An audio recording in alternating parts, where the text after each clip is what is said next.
Buatan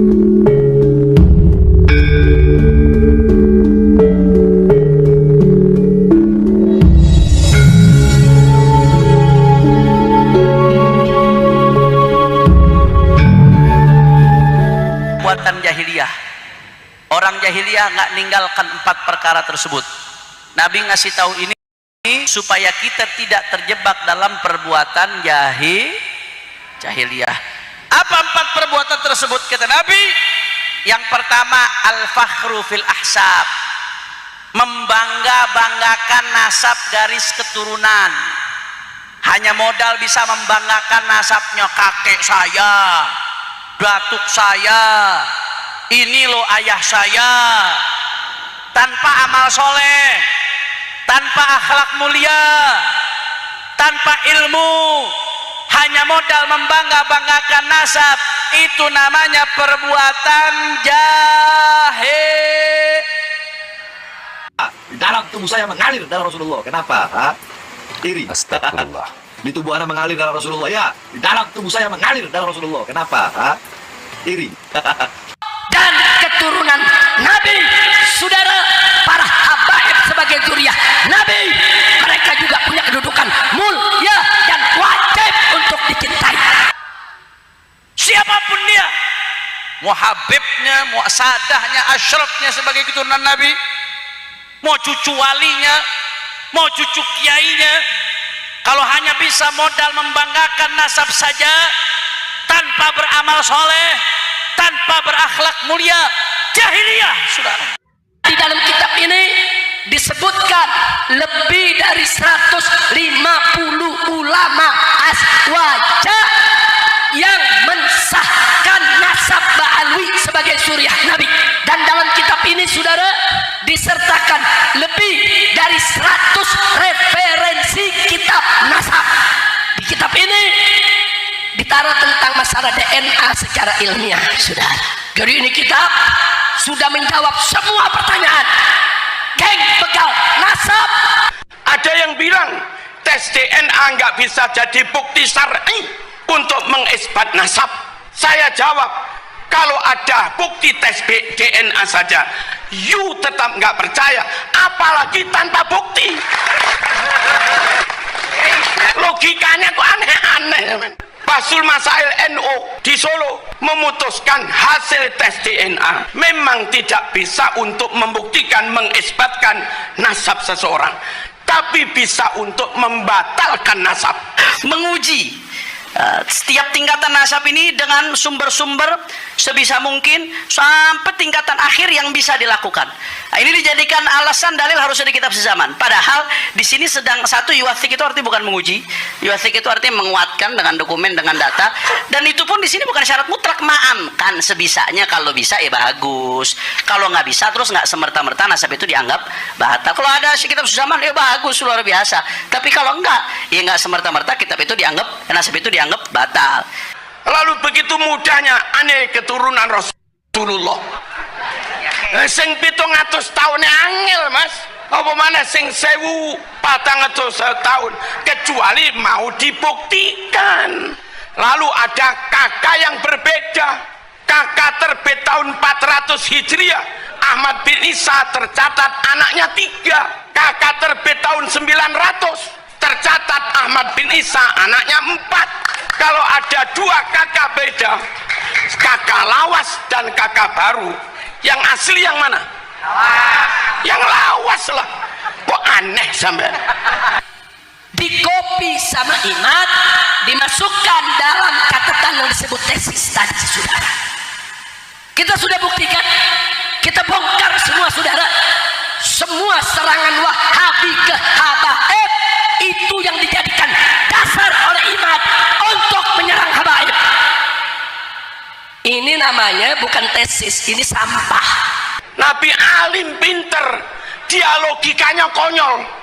Nabi sabar jembar dodone, dek ngamuan, takbir prak, terus ngaku keturunan Nabi.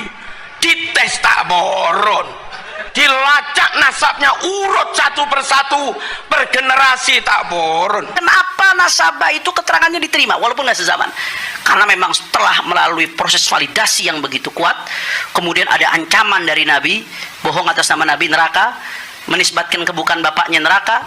Bahkan Ibnu Hajar juga memberikan postulat bagaimana seorang itu ulama harus punya ghirah. Jangan sampai ada orang yang intisab ke Rasulullah Shallallahu Alaihi Wasallam ya, bighairi yang padahal dia nggak berhak, nggak nyambung nasabnya tapi dia pura-pura nyambung. Itu jadi ghirahnya para ulama betul dalam menjaga kemudian nasab Rasulullah SAW. Sehingga seorang nasabah itu keterangannya walaupun nggak sezaman sudah barang tentu dia wajib untuk mengambil data dari yang sebelum-sebelumnya, sehingga apa yang dia cantumkan itu harus sudah terverifikasi menurut standar ilmu nasab dan ilmu syariat. Itu saya masih di Habib Bahar sering bilang, belajar sama satu Habib sama ukurannya belajar dengan 70 kiai. Betul nggak? Satu Habib, walaupun Habibnya jahilun, maksudnya bodoh kata Iwan, itu ukurannya perbandingannya sama 70 kiai yang alim. Perbandingannya berarti kalau kita ngabdinya sama 10 Habib sama belajar sama berapa 70 kiai, ratusan. Nah makanya zaman sekarang nih, mohon maaf, banyak orang yang selalu pandang sebelah mata habaib. Kenapa? Karena dia nggak tahu. Ngono yang takut, Habib mulia mana Habib sama kiai? Mati aku. Tak warah. Habib sama kiai sama-sama mulia. Sing gak mulia iku awakmu. Selesai wis. Lha iki ngedu-ngedu, Pak. Kiai iki nggawa ilmu melok. Lho Habib, Habib pinter, Habib gak pinter, ambek kiai pinter melok endi? Urusan apa? Hale urusan agama, ya melok kiai, aja melok Habib wong gak ngerti ngaji. Paham nggih? Tapi lek Habib pinter, ya melok Habib. Lah kiai ya melok karo double, selesai kan? Tapi kalau Habibnya nggak pinter, kiainya pinter, ya gak perlu diurui po rek. Ngono kok takono iki lho. Contoh saya wis gak usah nyebut wong liya. Saya Habib Mustafa, gak ngerti ngaji, goblok, bodoh, gak tau mondok. Gus Idris pinter. Ngerti jurumiyah, ngerti alfiyah, ngerti zubat, ngerti muhadzab. Sampai ngaji mbek sapa? Ngaji mbek aku. Ya goblok, salahmu dewe. Saya mewakili habaib, kalau ada habaib salah saya mohon maaf yang sebesar-besarnya. Saya mohon ikhlas dan ridhonya. Sekaligus saya memintakan maaf untuk para kiai. Gus begini-begini, saya juga Gus, juga kiai. Saya mewakili para Gus, kalau ada salah saya juga mohon, namanya manusia, tapi kebenaran tetap di atas kepala. Ya, bisa jadi seperti ini karena tabarukan. Wis bahasai dadi khotim lah. Kiai Hamid tabarukan sama Habib Ja'far. Habib Ja'far meninggal, Kiai Hamid mencorong. Makanya khidmah itu dahsyat. Banyak orang mondok tapi kurang khidmah sama gurunya. Ya kelasnya ya jadi RT, RW. Tapi kalau khidmah besar. Kiai Samhadi Pasuruan yang ngawulo Habib. Kiai ngawulo sama Habib, tapi jangan salah paham, Habib ngawulo sama Kiai juga banyak. Habib Muhammad Ketapang Al-Habsyi itu, ingat Gus ya, itu ngawulonya sama Kiai Samhadi Jember. Kiai Samhadi meninggal, Habib Muhammad terkenal. Nggih apa nggih?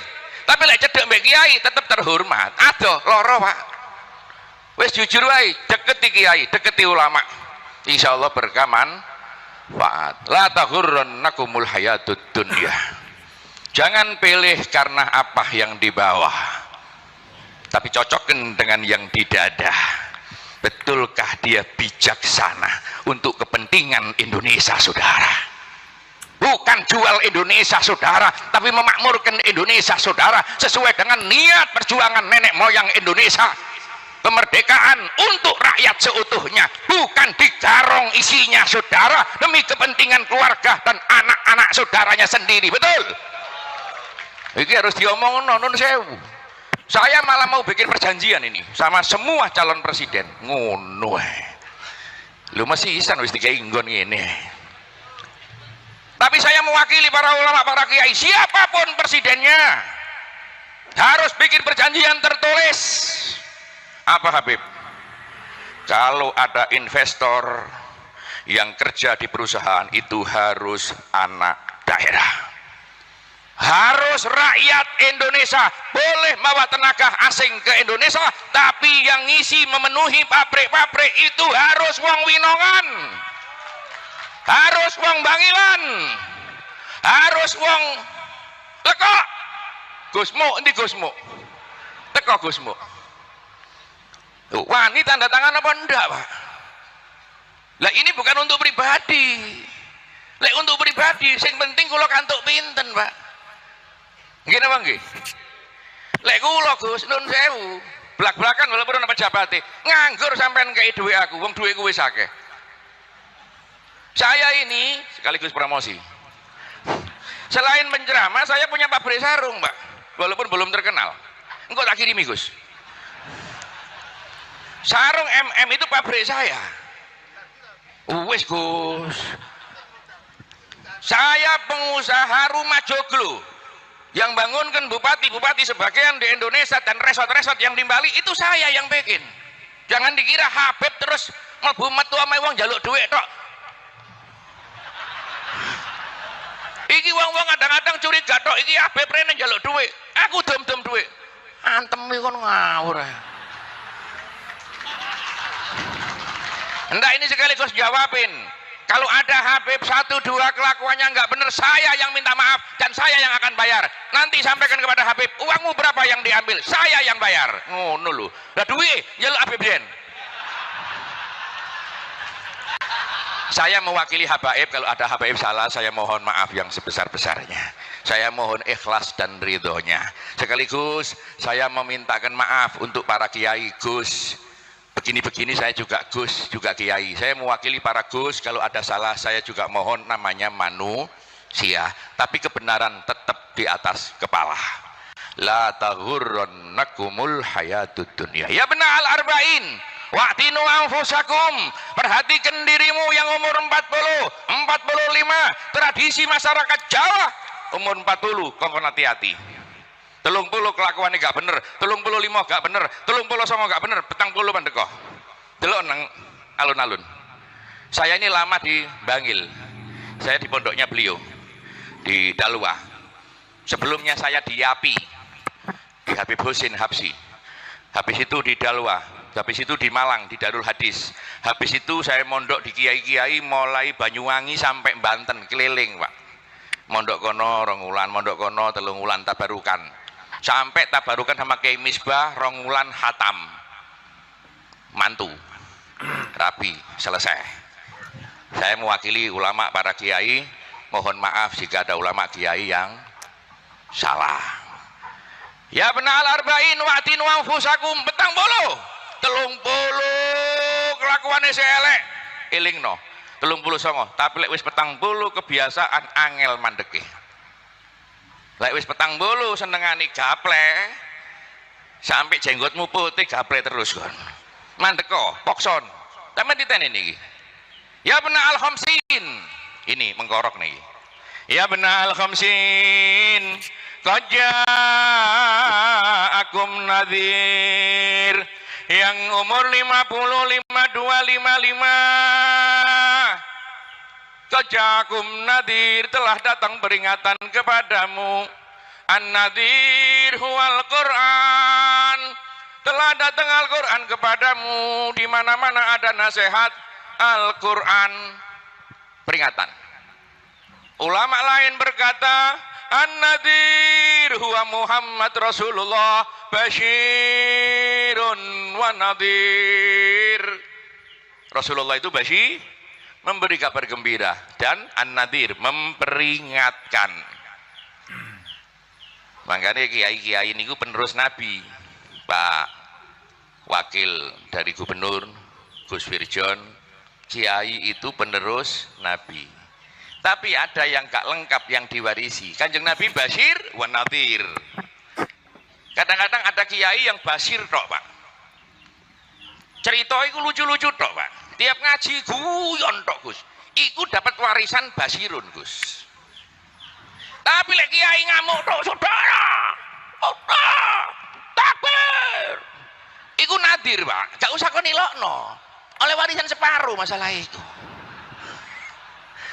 Dadi sing bijak ngoten lho, Pak. Wong pinter ngaji ku enak-enak, Pak. Delok kiai ceramah keras, saudara, tidak peduli siapapun, neraka saudara. Itu nadir, itu ulama bagus. Gak usah gelo. Apa mana mek ditamper ngene tok. Iki tamprane Kiai Barokah. Niki lho tangan kula urate sampai melingsi sampai sakniki. Sampai sakniki, ini ki urat kula melingsi. Gara-gara apa? Digepuki abaya bensin. Ini Habib, tangan urat saya ini masih melingsi satu karena apa? Ketika dipukul gini tak lesi lho. Kula ben rada nakal, tak ngene no, malah kena pucuk. Gus gini, Gus. Sampai sekarang ki mendol, Pak. Tak pikir-pikir ya Allah barokah Ustaz. Tadi waktu Gus Ipul ditamper Kiai Sukron, iku ngisi ilmu iku. Ping pindho double. Jalukan ndukur pisan ngene lho. Alhamdulillah. Basyirun wa nadhir. Ada kiai lucu gak isa dilokno. Ana kiai lucu dirasani apa iku kiai dagelan. Padahal ini nutupi diri karena dia nggak laku aja, Pak. Lho nun sewu kadang-kadang ini penyakit. Ana kiai lucu dilokno. Itu cara dakwahnya dikemas dengan lucu. Lek gawe nangis iku gampang, gawe guyu iku angel lho, Pak. Ngene iki tak pikir-pikir mau iki. Nang hotel mau tak pikir ngomong apa aku iki ya. Kenapa sekarang wayahe stres kabeh, sumpek kabeh. Nang omah wis masalah, bojo ngamuk-ngamuk. Bayar listrik gak kuat. Wis melok ngaji oleh barokah, Habib ngamuk tok pisan.